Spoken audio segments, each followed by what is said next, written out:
2 years, Manipur violence was always in the national headlines.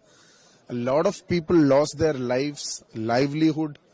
The children are not able to continue their education. It's quite an unfortunate situation which is in Manipur. But constantly, the double engine Sarkar has made no efforts from the center or from the state.